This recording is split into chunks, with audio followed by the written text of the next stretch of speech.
Hello दोस्तों, आज बात करेंगे हम देवउठनी 11 की, जो कि एकादशी की कहानी।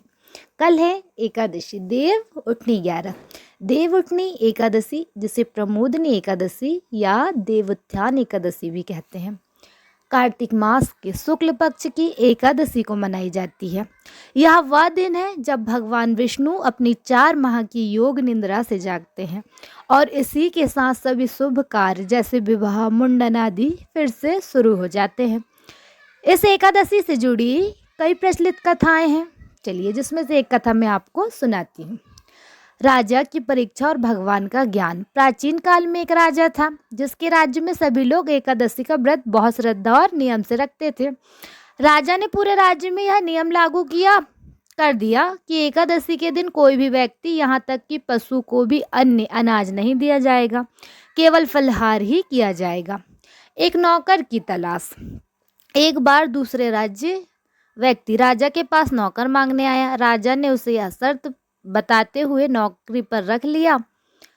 रोज तो उसे पेट भर खाने को मिलेगा, लेकिन एकादशी के दिन केवल फलहार ही मिलेगा। उस व्यक्ति ने शर्त मान ली, लेकिन एकादशी के दिन जब उसे फलहार दिया गया तो वह राजा के पास जाकर गिड़गिड़ाने लगा कि इससे उसका पेट नहीं भरेगा और वह भूखा मर जाएगा। उसने राजा से अन्न देने की जिद की।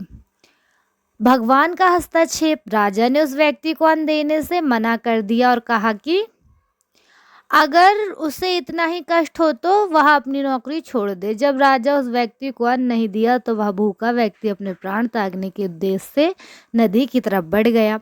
वरदान और ज्ञान की प्राप्ति। उस व्यक्ति का दृढ़ इरादा जानकर भगवान विष्णु तुरंत चतुर्भुज रूप में प्रकट हुए और उसे रोक लिया। भगवान ने उसके साथ बैठकर भोजन किया और बाद में उसे अपने विमान पर बैठाकर अपने धाम ले गए। यह देखकर राजा को यह ज्ञान हुआ कि व्रत उपवास तब तक फल नहीं देते जब तक कि मन शुद्ध ना हो और ईश्वर के प्रति सच्ची श्रद्धा ना हो। वह व्यक्ति सच्चा भक्त था जिसने अपनी भूख से ज्यादा भगवान पर भरोसा किया और इस प्रकार भगवान ने स्वयं आकर उसकी मनोकामना पूरी की।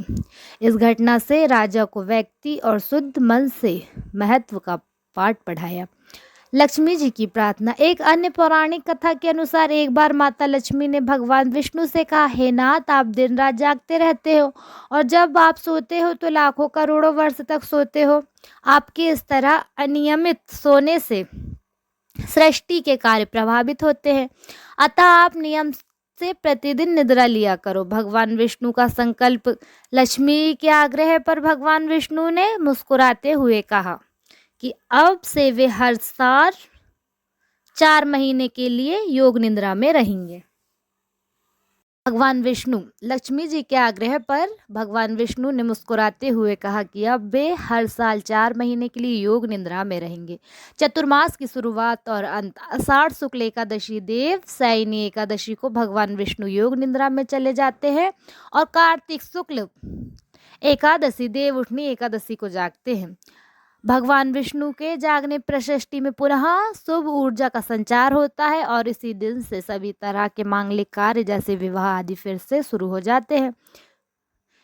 यह एकादशी भगवान विष्णु के भक्तों के लिए अत्यंत महत्वपूर्ण और इस दिन व्रत कथा सुनने से सभी पाप नष्ट हो जाते हैं और जीवन में सुख समृद्धि आती है। तो ये थी देव उठनी 11 एकादशी की कहानी।